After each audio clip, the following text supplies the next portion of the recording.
Howdy folks. Today we're doing a review of Watership Down by Richard Adams. It's a classic from many of our childhoods. I'm sure you've enjoyed it too. Ooh-wee! We're about to go down the rabbit hole, y'all. Let's go.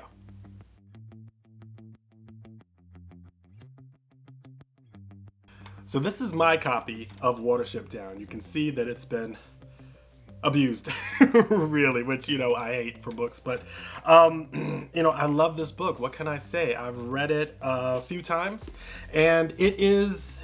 Rabbits, those are rabbits. It has a lot of prepper qualities to it.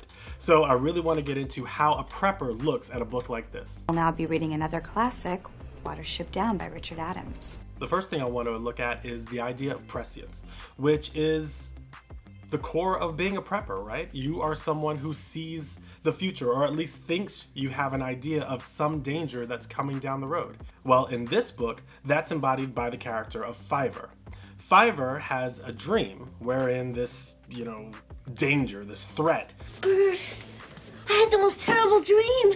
is coming at his warren, and he tries his hardest to convince those around him, especially Hazel, to leave the warren post-haste. Fiver's character isn't 100% sure. He's full of doubt, which as a prepper, that's kind of where we all are at some point in our prepper journeys, right? We all see something coming, but we think, am I right? Am I wrong? Am I gaslighting myself? Is this the truth? Am I reading the signs right? Is this the tea leaves and the portents? Are they all sending me to the right direction, or am I just the crazy one? Because lots of people around you will invariably tell you you are the crazy one. Are you like a crazy person? A lot of people are going to say, I don't believe that for a second. I don't see that coming. The future is going to be bright and rosy for everybody. Rainbows all around. Rainbows, rainbows and wine. Oh, wine. May I borrow this? But Fiver is able to stick to his guns. He's able to convince Hazel that they need to leave the warren. And Hazel, in turn, as the more rational one, is able to convince others. Get on the Bugs Bunny bandwagon. Not many at first, but over time, he does get a small band of folks together that are going to leave the warren and strike out on their own. This is a tough time in your prepper life.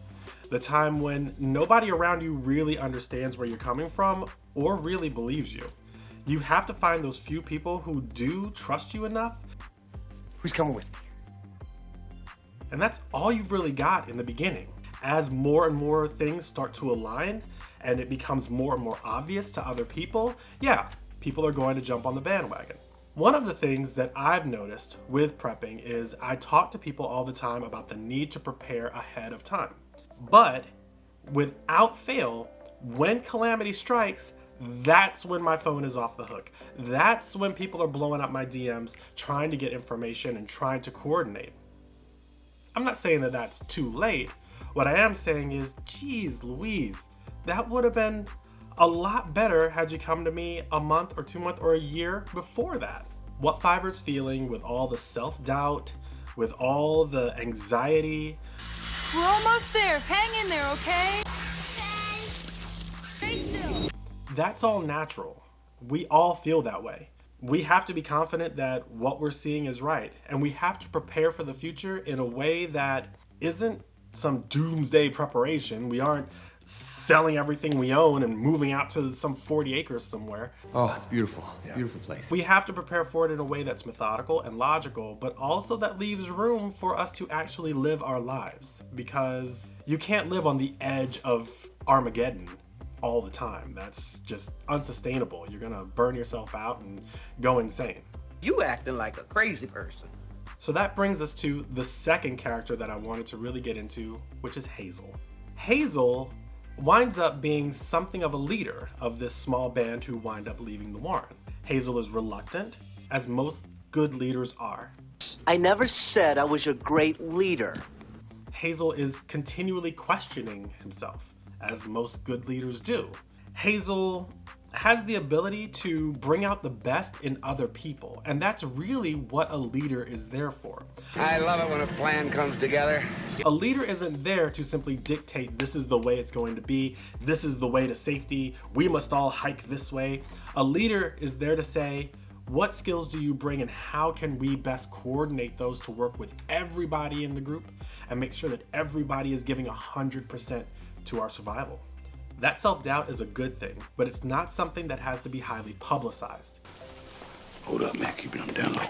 Not everybody who follows you wants to know that you have doubt about this too. A lot of people are turning to you because they feel like you know what's going on when they don't.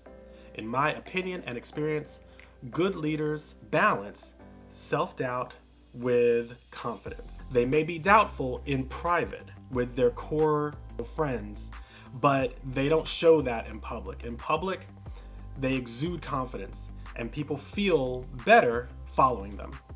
I don't want to give too many spoilers for people who haven't read the book, but there is a point where some of the people who didn't join the original group wind up joining later on.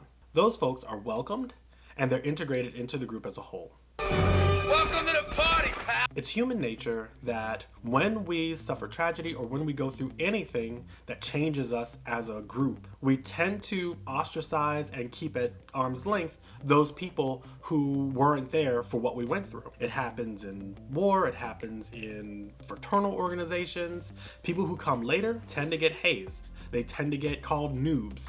They tend to be on a less than footing until they can somehow prove themselves, or they go through something else with the group as a whole and become integrated. This is a misstep when we punish people for not making the right decisions at first. People aren't always going to be on board right from the jump.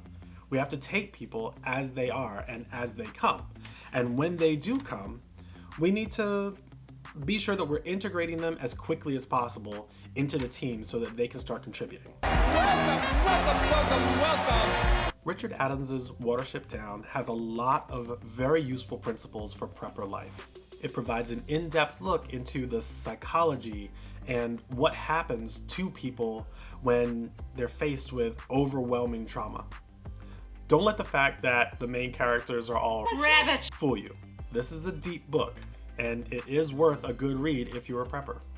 Another thing I have to add about the book that I love and that captivated me from the very beginning is its use of language. I know that isn't strictly a prepper thing, but by the end of this book, you feel like you've learned a whole different language. Language is the foundation of civilization. And that is amazing. I can say to people who've read, I'm about to bounce and go Sylphe, and they will probably know what I mean. So, if you haven't already, go pick up your own copy of Watership Down and enjoy. Let me know what you think in the comments below. Be sure to click the like and subscribe buttons. And as always, thank you for tuning in. Stay tuned for more from your friendly neighborhood Prepper Pig.